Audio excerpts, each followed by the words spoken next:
नमस्कार दोस्तों, मेरा नाम है अभय सिंह और आपका स्वागत है आपके अपने YouTube channel current affairs for exam में। दोस्तों, अब हम डिस्कस करने वाले हैं एक बहुत ही important export linked government initiative को, मार्केट एक्सेस सपोर्ट स्कीम, जिसे शॉर्ट में MAS कहा जा रहा है। यह स्कीम न सिर्फ इंडिया के एक्सपोर्ट्स के लिए एक पॉलिसी सपोर्ट है, बल्कि ये इंडिया की ग्लोबल ट्रेड स्ट्रेटेजी का एक स्ट्रक्चर शिफ्ट भी दिखाती है। इस टॉपिक का रेलेवेंस यूपीएससी के प्रीलिम्स, जीएस पेपर 3 मेंस और इंटरव्यू तीनों के लिए काफ़ी हाई है। सबसे पहले वाई इन न्यूज़ समझते हैं, मतलब ये न्यूज़ में क्यों है। हाल ही में कुछ समय पहले यूनियन कैबिनेट ने 12 नवंबर 2025 को मार्केट एक्सेस सपोर्ट स्कीम को अप्रूवल दिया था, जिसका टोटल आउटले 4,531 करोड़ है और इसका ड्यूरेशन 6 साल का है, 2025 से 2031 तक। यह scheme export promotion mission EPM के अंडर लॉन्च की गई है, जो खुद एक मेगा अम्ब्रेला मिशन है विद कलेक्शन ऑफ 25,060 करोड़ रुपए। इसलिए यह सिर्फ एक स्कीम नहीं, बल्कि इंडिया एक्सपोर्ट इकोसिस्टम को रीडिजाइन करने का एफर्ट है। अब यहाँ एक बहुत इंपॉर्टेंट कंसेप्चुअल मार्केट पॉइंट है। Market access support scheme export promotion mission का पहला ऑपरेशनल कंपोनेंट है। मतलब EPM का रोड मैप पहले से ही अप्रूव हो चुका था, लेकिन ग्राउंड पर इम्प्लीमेंटेशन सबसे पहले MAS से स्टार्ट हुआ। इसका मतलब गवर्नमेंट का क्लियर फोकस है, पहले मार्केट ढूंढो, फिर प्रोडक्ट बेचो। एक्सपोर्ट प्रमोशन मिशन को ब्रॉडली 2 पिलर्स में डिवाइड किया गया है। पहला पिलर है निर्यात प्रदर्शन, जिसका एलोकेशन 10,000 करोड़ से ऊपर है और इसका फोकस है एक्सपोर्टर्स को फाइनेंशियल सपोर्ट देना, जैसे interest subvention, credit guarantee, factoring और एक्सपोर्ट क्रेडिट कार्ड्स। दूसरा पिलर है निर्यात दिशा, जिसका एलोकेशन है 14,000 करोड़ से अधिक और यहीं पर market access support scheme fit होती है। MAS का काम है कि एक्सपोर्टर्स को ग्लोबल मार्केट तक पहुंचाना। यह बात यूपीएससी के लिए बहुत इंपॉर्टेंट है। MAS is not about subsidies on products, but subsidies on access। मतलब गवर्नमेंट ये नहीं कह रही कि हम तुम्हारा माल खरीदेंगे, बल्कि यह कह रही है कि हम तुम्हें बायर्स तक पहुंचाने में मदद करेंगे। फाइनेंशियली अगर देखें तो फाइनेंशियल ईयर 2025-26 के लिए 500 करोड़ ईयर मार्क किए गए हैं, लेकिन क्योंकि फाइनेंशियल ईयर के सिर्फ लास्ट 3 महीने बचे थे, इसलिए फुल रोल आउट ग्रेजुअल होगा। इसमें से 330 करोड़ पुराने MAI स्कीम के एरियर क्लियर करने के लिए रखा गया है। MAI यानी मार्केट एक्सेस इनिशिएटिव पहले एक स्टैंड अलोन स्कीम थी, जो अब MAS में मर्ज हो गई है। अब कोर ऑब्जेक्टिव समझते हैं। गवर्नमेंट का सबसे बड़ा कंसर्न है इंडिया के एक्सपोर्ट्स का कंसंट्रेशन रिस्क। आज भी इंडिया के मेजर एक्सपोर्ट्स लिमिटेड हैं, जैसे यूनाइटेड स्टेट्स, यूरोपियन यूनियन और वेस्ट एशिया पर डिपेंड करते हैं। इसी वजह से यूएस ने 50% तक का स्टीप टैरिफ इंपोज किए थे, तो इंडियन एक्सपोर्टर्स पर डायरेक्ट प्रेशर आए।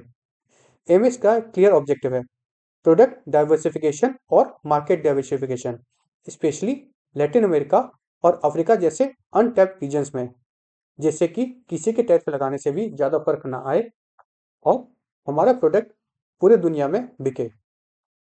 इस स्कीम में प्राइमरी फोकस कौन है?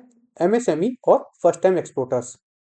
और ये सिर्फ स्टेटमेंट नहीं, इसको स्कीम डिजाइन में एनफोर्स भी किया गया है। मिनिमम 35% पार्टिसिपेशन MSMEs का मैंडेटरी रखा गया है। मतलब अगर कोई बायर सेलर मीट हो रही है तो उसमें कम से कम 35% पार्टिसिपेंट MSME होने चाहिए। एक और प्रैक्टिकल सपोर्ट दिया गया है स्मॉल एक्सपोर्टर्स को। जिन एक्सपोर्टर्स का एनुअल टर्नओवर 75 लाख या उससे कम है, उनको इंटरनेशनल एयरफेयर सपोर्ट भी दिया जाएगा। इसका मतलब गवर्नमेंट ये समझ रही है कि मार्केट एक्सेस का सबसे बड़ा बैरियर प्रोडक्ट नहीं बल्कि रीच है। अब बात करते हैं उन एक्टिविटीज की जिनके लिए MAS सपोर्ट देता है।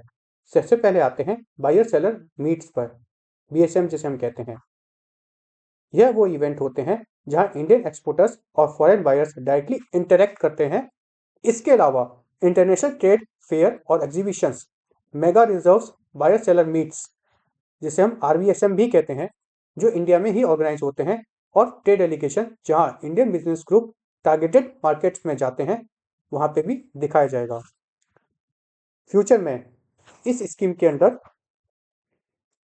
प्रूफ ऑफ कॉन्सेप्ट और प्रोडक्ट्स डेमोन्स्ट्रेशन एक्टिविटीज भी इंक्लूड की जा रही हैं। ये स्पेशली इंपॉर्टेंट है हाईटेक, डिफेंस, टेलीकॉम और सर्विस सेक्टर के लिए, जहां सिर्फ कैटलॉग्स दिखा देना काफी नहीं होता है। अब फाइनेंशियल स्ट्रक्चर को समझने की कोशिश करते हैं। यूपीएससी प्रीलिम्स में डायरेक्ट क्वेश्चन बन सकता है, एक बायर सेलर मीट कर ले हैं 5 करोड़ के कैप के लिए, एक रिवर्स बायर सेलर मीट के लिए 10 करोड़ का कैप, और एक ट्रेड डेलीगेशन के लिए 5 करोड़ का कैप रखा गया है। जनरल ये रूल कहता है कि 60% कॉस्ट गवर्नमेंट बियर करेगी और 40% प्राइवेट सेक्टर, लेकिन अगर सेक्टर प्रायोरिटी कैटेगरी का है तो गवर्नमेंट 80% तक सपोर्ट दे सकती है। प्रायोरिटी सेक्टर्स की लिस्ट भी काफ़ी वाइडन है।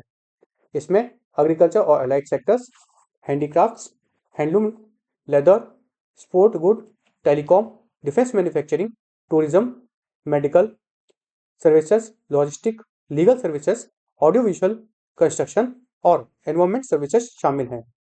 यह क्लियरली दिखाता है कि इंडिया अब सिर्फ गुड्स एक्सपोर्ट नहीं बल्कि सर्विस एक्सपोर्टर के रूप में भी अपनी मार्केट एक्सेस स्ट्रेटेजी बना रहा है। इम्प्लीमेंटेशन और गवर्नमेंट गवर्नेंस की बात करें तो यह स्कीम डिपार्टमेंट ऑफ कॉमर्स के अंडर एंकर्ड है और DGFT इसको इम्प्लीमेंट करेगा। एक डेडिकेटेड डिजिटल पोर्टल भी बनाया जा रहा है जहां से end to end application, approval, fund release और फीडबैक मैनेज होगा। इस पोर्टल के थ्रू एक्सपोर्टर मैपिंग भी की जाएगी ताकि गवर्नमेंट को पता हो कौन सा एक्सपोर्टर किस प्रोडक्ट और किस मार्केट में एक्टिव है। मॉनिटरिंग के लिए मैंडेटरी ऑनलाइन फीडबैक सिस्टम रखा गया है। एक्सपोर्टर को हर इवेंट के बाद बताना होगा कि बायर्स की क्वालिटी क्या थी, बिजनेस लीड जनरेट हुए थे कि नहीं हुए थे, और इवेंट कितना रिलेवेंट था। इसके अलावा एक 3 या 5 वर्ष का फॉरवर्ड कैलेंडर बनाया जा रहा है मार्केट एक्सेस इवेंट के लिए, ताकि एक्सपोर्टर्स एडवांस में प्लानिंग कर सकें। यह स्कीम अकेली नहीं है, इसके पैरेलल निर्यात प्रोटेक्शन पिलर के अंडर एक्सपोर्ट क्रेडिट सपोर्ट दिया जा रहा है। इसमें interest subvention of around 5,000 crore collateral free credit guarantee, export factory और एक्सपोर्ट क्रेडिट कार्ड जैसे इंस्ट्रूमेंट शामिल हैं। मतलब एक तरफ मार्केट एक्सेस और दूसरी तरफ क्रेडिट एक्सेस दोनों को इंटीग्रेट किया जा रहा है। अब थोड़ा एक्सपोर्ट परफॉर्मेंस कॉन्टेक्स्ट भी समझ लेते हैं। नवंबर में इंडिया के एक्सपोर्ट 19.37% बढ़कर $38.13 बिलियन हो गए थे और ट्रेड डेफिसिट रिड्यूस होकर $24.53 बिलियन पर आ गया।